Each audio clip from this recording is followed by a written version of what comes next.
Vous êtes sur Kivu Morning Post et vous avez raison. Bienvenue à l'actualité du jour. Au sommaire, les combats se poursuivent dans le haut plateau de Minembwe où l'armée congolaise et ses alliés bombardent les positions des Twirwaneho utilisant des drones et avions de combat. L'F-123 a bombardé dimanche les positions des FDLR près des Kibirizi dans le Rutshuru après une attaque de ces derniers plongeant la population dans la peur et provoquant de déplacements. C'est tout pour les sommaires de l'actualité du jour sur Kivu Morning Post. Messieurs, dames, bienvenue.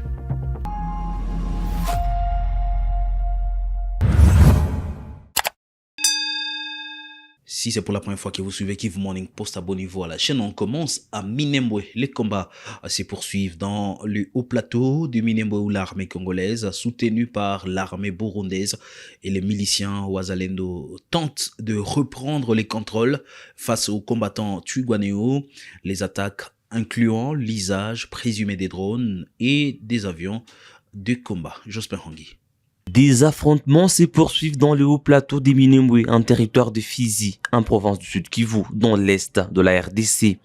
Selon des sources administratives, il s'agit d'une offensive de l'armée congolaise, alliée à l'armée burundaise et aux miliciens Wazalendo contre les combattants Twirwaneho, alliés à l'F-123. Les combats ont repris ce lundi 9 février 2026 et sont d'une grande intensité. L'armée congolaise, appuyée par de l'artillerie lourde et l'aviation, tente d'avancer vers la cité de Minembwe. Des sources de la société civile affirment que les Twirwaneho tentent de stopper cette avancée. Depuis la perte du point zéro, les FARDC ont attaqué plusieurs villages Banyamulenge, encore sous contrôle des Twirwaneho. La guerre continue depuis hier jusqu'à présent. Mikenge serait présentement sous contrôle des FARDC Ibu et Wazalendo. Les civils prennent la direction des Kamambo, Bijombo et Minembwe. Kawera a déclaré à Kivu Morning Post, une source administrative dans la région.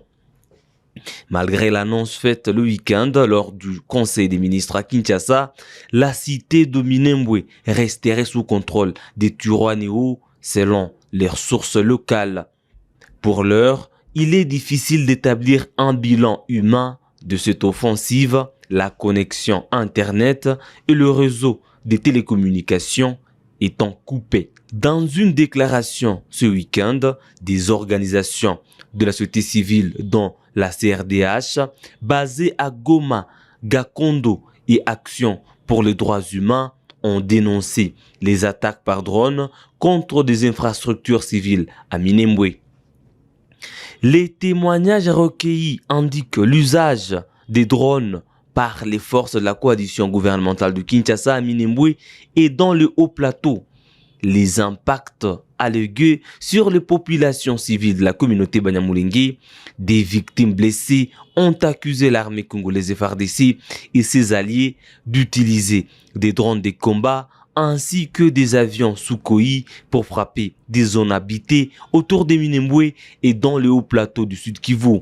Selon eux, ces frappes auraient touché des villages civils et auraient causé des dommages et victimes civiles, y compris parmi les populations Banyamulenge, peut-on lire dans le document. Moïse Nyarugabo, notable du Sud Kivu, a dénoncé sur son compte X le silence de l'Union africaine face à ces attaques aériennes de l'armée congolaise et burundaise visant les civils Banyamulenge dans le haut plateau de Minembwe. Je l'ai dit au sommaire de l'actualité du jour, de violents bombardements ont secoué dimanche matin l'agglomération des Kibirizi dans les territoires de Rutshuru, provoquant panique, suspension des activités sociales et déplacement temporaire des populations civiles dans cette zone. Héritier Baraka. De fortes détonations d'armes lourdes ont été attendues dès les premières heures de la matinée, plongeant les habitants dans la peur et la confusion à la suite des combats opposant les FDLR et les combattants de l'F-123. Selon des sources locales, les FDLR alliés au groupe Wazalendo ont lancé une attaque contre la cité de Kibirizi dans la matinée du dimanche avant une riposte des combattants de l'F-123. Ces derniers auraient bombardé la zone de Kahumiro, présentée comme un bastion de combattants rwandais des FDLR, groupe accusé d'implication du génocide de 1994 contre les Tutsis au Rwanda. L'intensité des explosions ont été ressenties dans plusieurs quartiers de l'agglomération, laissant craindre une opération militaire de grande envergure. Des sources locales rapportent que des armes lourdes ont été positionnées à Kibirizi et Kabanda pour pilonner les positions des FDLR. Face à ces situations, les activités ecclésiastiques ont été paralysées dimanche dans la partie est de Kibirizi en chefferie de Bwito. Des églises, dont CBK Centre, ainsi que d'autres communautés religieuses, ont annulé leur culte afin d'éviter tout risque pour les fidèles. Le secteur de santé a été également affecté. Le centre de santé CBK a suspendu ses activités, privant temporairement les habitats des soins médicaux essentiels. Cette interruption accentuait la vulnérabilité d'une population déjà approuvée par l'insécurité persistante dans la région. Craignant pour leur sécurité, les habitants de la partie Kinyatsi ont été contraints de quitter momentanément leur domicile dès les 4 heures du matin d'hier dimanche. Les déplacés temporaires disent attendre la fin des opérations militaires pour regagner leur maison, tout en appelant les autorités à tout mettre en œuvre pour le rétablissement rapide de la paix dans la zone de Kibirizi. Au moins 2 personnes ont été tuées le 9 février 2026 dans une attaque de ZADF en territoire d'Irumu, province de l'Ituri. Selon la société civile, elle faisait partie des otages capturés depuis le 6 février à Abulembi Sud, près de la localité Apakola, dans le village de Bwanasura, au Tomabere, à environ 4 km, la RN4 commande à Luna. Les victimes revenaient de la chasse lorsqu'elles ont croisé les ADF avec d'autres otages bantous, affirme Christophe Mouniaderou de la CRDH. L'activisme de ces terroristes ADF dans la partie du territoire d'Irumu, précisément dans la chefferie de Walese Vokutu, considéré comme l'épicentre de ces terroristes ADF, n'épargne pas les peuples autochtones pygmées. C'est 9 février 2026 et que des corps d'un citoyen pygmée ont été retrouvés morts, tués par ces terroristes ADF. Et ces derniers étaient capturés depuis le 6 quand ils revenaient de la chasse, et ils ont été capturés par ces terroristes ADF, et ces 9 causes, leurs corps venaient d'être retrouvés au niveau de Apakola, et c'est aux environs de 4 km partie ouest du village de Bwanasura à Otomaber, et côté situé environ dans la forêt qui se trouve du côté ouest de la RN4. Et dès que leurs corps sont arrivés au niveau du centre, c'est sous une forte émotion de membres, amis et connaissances et que ces citoyens congolais ont été amenés et déposés dans leur maison où ces peuples pygmées se sont regroupés vu qu'ils ont fui la forêt. Et sous cette émotion, la dame du défunt a voulu se pendre, qui a été sauvée de justesse par les jeunes braves, et vit le corps de son mari ainsi que de son petit frère et ramené et empalé d'une manière là inhumaine. Et c'est ainsi que nous avons toujours lancé l'SOS au gouvernement.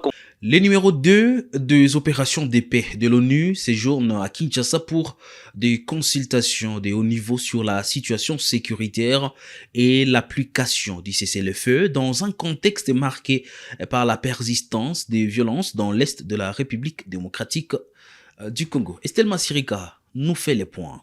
Le secrétaire général adjoint de l'ONU chargé des opérations de maintien de la paix, Jean-Pierre Lacroix, est arrivé dimanche soir à Kinshasa pour une visite officielle de 3 jours en République démocratique du Congo, a annoncé la MONUSCO. Lacroix entame une visite de 3 jours en RDC. Au programme, échange avec des autorités nationales et provinciales, rencontre avec la classe politique, la société civile et les organisations religieuses sur la situation sécuritaire dans le cadre du cessez-le-feu. précise la mission onusienne sur X. Selon des sources diplomatiques, le responsable onusien consultera le président Félix Tshisekedi, le chef des institutions politiques, ainsi que des représentants de la conférence épiscopale nationale du Congo, de l'Église du Christ au Congo et de la société civile. Jean-Pierre Lacroix se rendra également dans l'est du pays, foyer des violences armées, pour évaluer la mise en œuvre du cessez-le-feu et le rôle de la MONUSCO dans la protection des civils. Dans le Haut-Katanga, le parti Vent d'Avenir annonce les dépôts imminents d'une plainte contre l'Assemblée provinciale pour son silence face à l'absence prolongée d'un gouverneur titulaire. Son président national, Maître Justin Kiela, dénonce une crise de la légalité et prévient que la procédure pourrait s'étendre au vice-premier ministre de l'Intérieur sur la situation perdure. Il s'est exprimé lundi lors d'un point de presse à Lubumbashi. Pour ce qui est du silence de l'Assemblée provinciale du Haut-Katanga, c'est tout simplement flagrant, c'est tout simplement la mauvaise foi. Est-ce que les membres du bureau de l'Assemblée provinciale se sentent-ils Haut-Katangais ou pas? Parce qu'on ne peut pas se sentir Haut-Katangais et laisser le Haut-Katanga dans un gouffre, laisser le Haut-Katanga dans un flou. Ce silence-là, en ce qui concerne le bureau de l'Assemblée provinciale, c'est un silence coupable.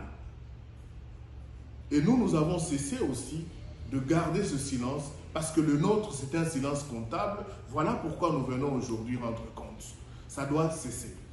Pour ce qui est du gouvernement central, je crois qu'il y a un ministère membre du gouvernement central qui se charge des questions des territoriales. Et c'est le vice-premier ministre, le ministre de l'Intérieur qui se charge de ces questions-là. Je crois que c'est un avocat, il sait ce que la loi dit. Après 3 mois, on devrait constater l'absence du gouverneur et procéder tel que la loi le dit. On ne peut pas, après 5 mois, 6 mois, tout le monde est calme, comme si l'illégalité était normale. Non, c'est là que nous essayons de tirer la sonnette d'alarme et dire ça doit cesser ici chez nous, ça ne se fera pas. On doit organiser les élections, l'Assemblée provinciale doit constater l'absence du gouverneur. S'il y a des choses qu'on reproche au gouverneur, où est le problème? C'est injusticiable, c'est un Congolais comme tous les autres, la province ne lui appartient pas. J'imagine que le vice-gouverneur qui est gouverneur intérimaire, je crois qu'il va être dans une insécurité extrême. Tout ce qu'on va lui exiger, il va le faire. Parce qu'il n'a aucune légitimité décisionnelle. Et le Haut-Katanga n'est pas un marché. On a assez martyrisé cette province. Je crois que le moment venu, nous allons tirer toutes les conséquences de droit, entre autres, déposer une plainte contre le bureau de l'Assemblée provinciale. Et même s'il faut déposer une plainte contre le ministre de l'Intérieur, nous le ferons parce que lui aussi, il a son juge naturel, il ne peut pas faire ce qui lui plaît dans cette province. La province ne lui appartient pas. La province, c'est une partie, c'est une entité de la République démocratique du Congo. Il n'y a pas une loi propre au vice-ministre, ministre de l'Intérieur. Nous sommes tous soumis aux lois du pays. Congolaise de grands travaux, ACGT a finalisé dimanche 8 février le préparatif en vue du lancement des travaux de réhabilitation de la RN 18 reliant Petit Kasaï à Boulungu. Une mission d'experts a évalué les enjeux et moyens techniques avant le démarrage effectif annoncé pour ce lundi 9 février 2026. Reportage. En prélude au démarrage effectif de travaux de la route nationale numéro 18, axe Petit Kasaï Boulungu dans la province d'Ikwilu, le parti prenant au projet, dont l'agence congolaise de grands travaux, s'active déjà pour donner les go à ces travaux de praticabilité de ce lundi 9 février 2026.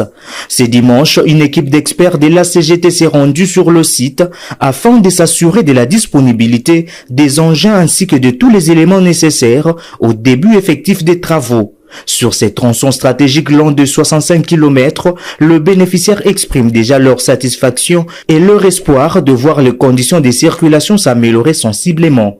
Début à travaux, qu'est-ce que na yo? Ben mosque salanjilina, ben mosque salanjilia begena qu'est-ce fait?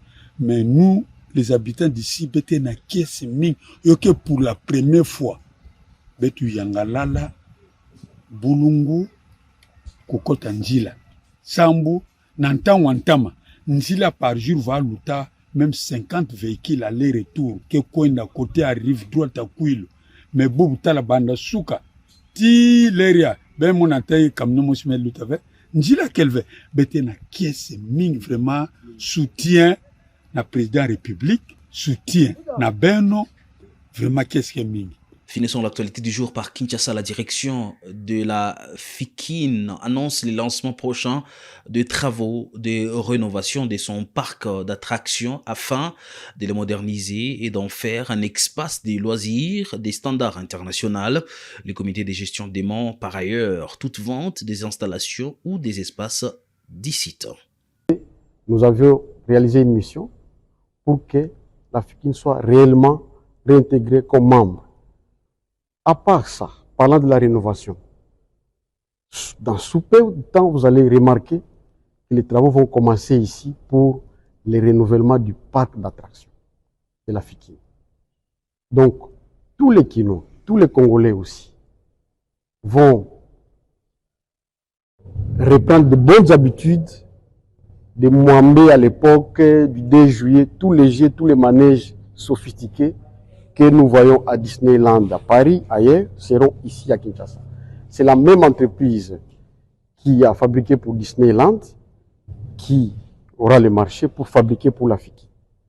Et vous ne verrez plus dans quelques jours ici à Kinshasa. Nous serons dans toutes les provinces parce que notre ministre a déjà écrit à tous les gouverneurs pour que ces derniers puissent disposer des concessions de sites où seront implantées les direction provinciale de la FIKIN. C'est ça le rôle de notre industrie foraine pour booster l'économie nationale, créer des effets d'entraînement positifs pour que notre économie, l'économie congolaise, ne soit pas basée seulement sur le secteur minier, mais qu'on puisse la diversifier.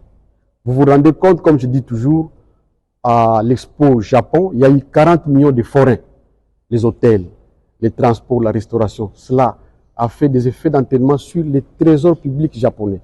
Et si le gouvernement, comme il nous accompagne déjà, met des moyens, donc notre industrie foraine va rayonner.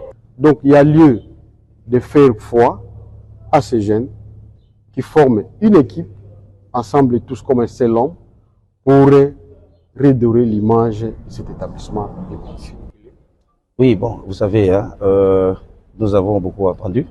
Ce qui est vrai, je veux encore rassurer, en tant que président du conseil d'administration, qu'aucun site de la FIKIN n'a été vendu. Nous avons des partenaires qui occupent les espaces au sein de la FIKIN, et nous avons vérifié.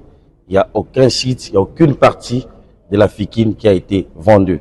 C'est pourquoi nous avons voulu passer aujourd'hui, dans l'occasion de cette réunion, on va aussi faire une petite visite avec vous, la presse, pour que vous constatez avec nous que tout ce qui se disait, ce sont des faits, bon, on ne peut pas interdire des gens de parler, mais on rassure le peuple congolais qu'aucun site. Et c'est par là que nous allons mettre un point final à l'actualité du jour sur Kivu Morning Post. Messieurs, dames, merci à vous de l'avoir suivi. Merci d'avoir suivi le 9 février 2026. Portez-vous bien.